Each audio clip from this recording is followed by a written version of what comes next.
What's up, boys? I'm bored, frankly. I'm kind of tired, I guess, and I am nervous as fuck to record a video for some reason.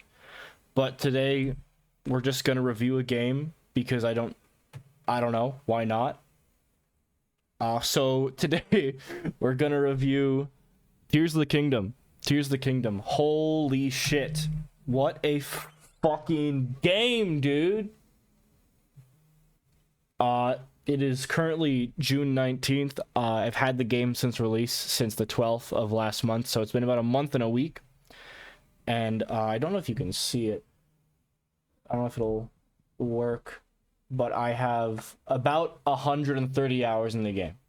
I'd say I got a pretty good hold so far.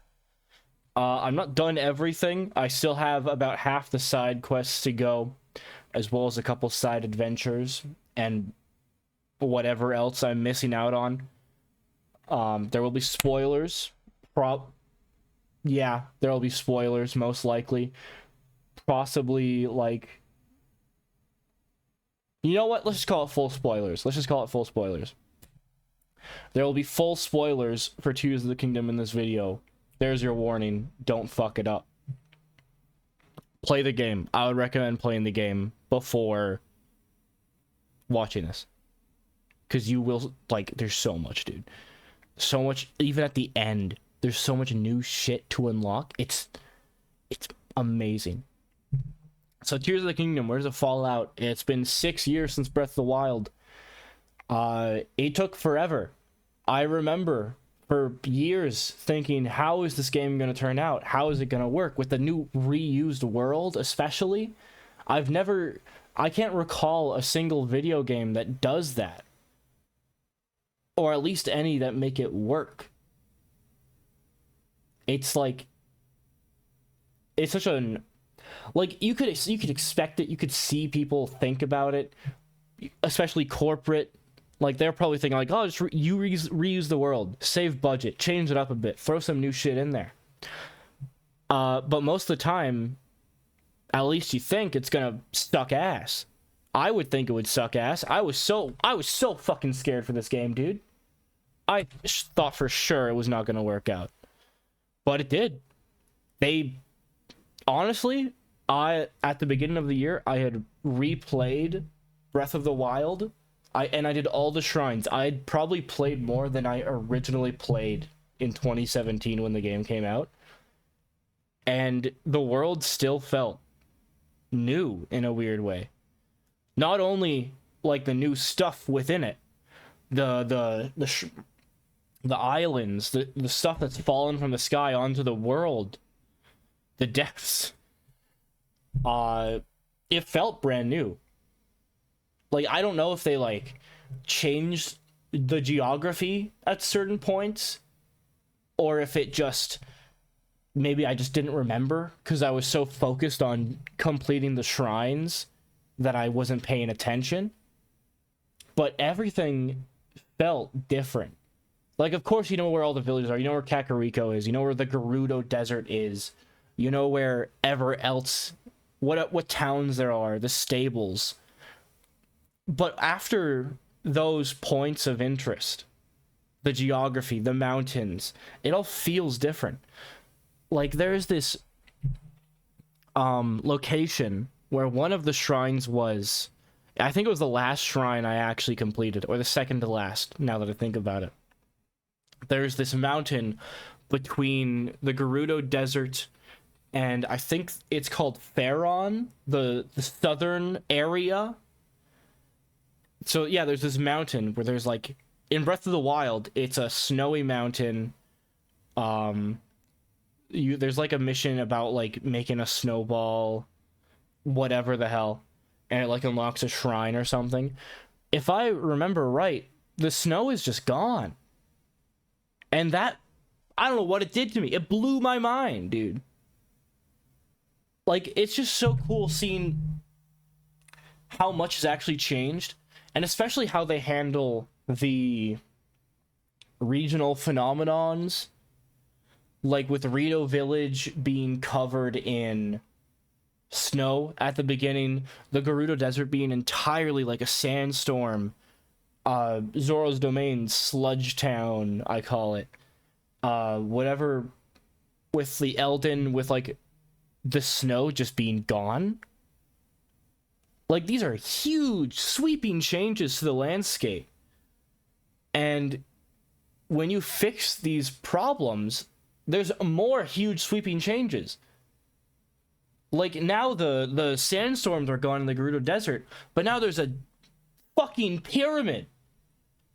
Or so much, like, there's caverns. There's sinkholes around Gerudo Desert now. The area is so much more interesting than it used to be. To be completely honest, Gerudo Desert in the first game was boring. Boring. I love the Gerudo Desert, the Gerudo Village, the people there, the culture. It's my favorite part of the game. I love the Gerudo area in terms of its characters or its quests. But, oh my god, in Breath of the Wild, the Gerudo Desert was nothing to me. Like, it was the most boring area I've ever been. But in Tears of the Kingdom, they fixed it. They made it so much better. Yeah, I kind of lost my train of thought there. And the new powers, like, it's interesting to me how the first 4 powers you get, they're sort of what you expected. That's what they revealed in, like, the gameplay trailers a couple months beforehand. But then there's auto build, which just, I thought that I unlocked it by accident. I was in the depths early in the game. I literally, as soon as I went to Lookout Landing, I booked it south to that Malice Cave. And I jumped in and just started exploring. I think I went southwest, not on purpose, just because I was checking things out. I was looking for light routes. I had no idea what to expect down there. And I just ran into this facility, and I don't remember the exact process, but I just got auto build. And I was like, wow, how long would it take certain people to get to that point in the game? Like, on their own. And maybe I missed something. Maybe there's like a quest, like a main quest that I had maybe accidentally completed earlier than I should have.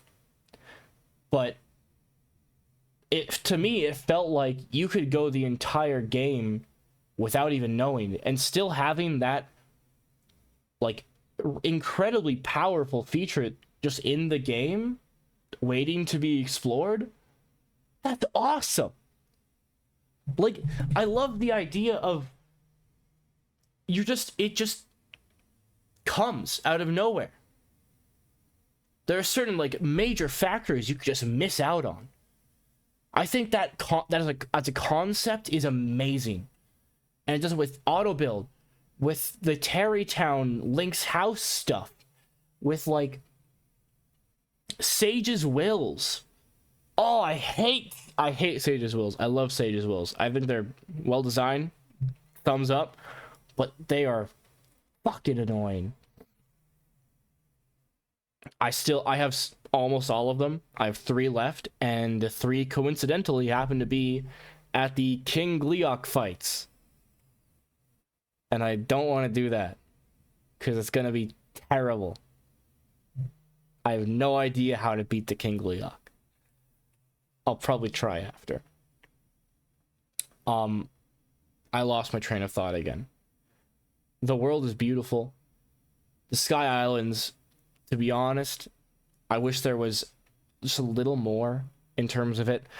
The Sky Islands, I could see why they kept it a little simpler, especially because of the depths, the work that had to go into creating a second whole world, and then you make a third. I do wish it was less repetitive, the Sky Islands. Like, I feel like the depths in the overworld, solid. You got them perfect, spot on. The Sky Islands, I feel, could have had a little more variety. I especially wish there could have been a more consistent reason to go back up there. Like, I'm only really going up there for shrines or sage's wills or to fight the bosses or the temples. Other than that, though, there's not really an incentive. I feel like if you had at least added a village of some sort or another large island to explore, you would have been perfect. You would have been golden. I just want to see like Rito fucking pop up there or some shit, or Kakariko or anything, just something up there, so that I can interact with people, so that I can have a base point in the sky, so that I can use to explore the rest of it. Sort of like what am I trying to say here? I need a reason to go up there in the first place, and I want that place to be able to lead me everywhere else. So like take the initial starting island, I can't remember what it's called, with the one with the Temple of Time. Take that location, the center of the map, put a village there. I can go anywhere with that. You can make a fan plane, whatever the hell you want. Go flying out to like Akala, top Akala. Go to Eldin. Go to Korok Forest. Hebra. It's just it. I feel like there could have been more potential there. I feel like it could have been utilized better, but it doesn't. To be honest, with how much there is, it doesn't affect a lot for me in terms of how much I like the game. I think it's an amazing game. I just think it's awesome, dude. To be honest, like, if you played Breath of the Wild, you should play this game.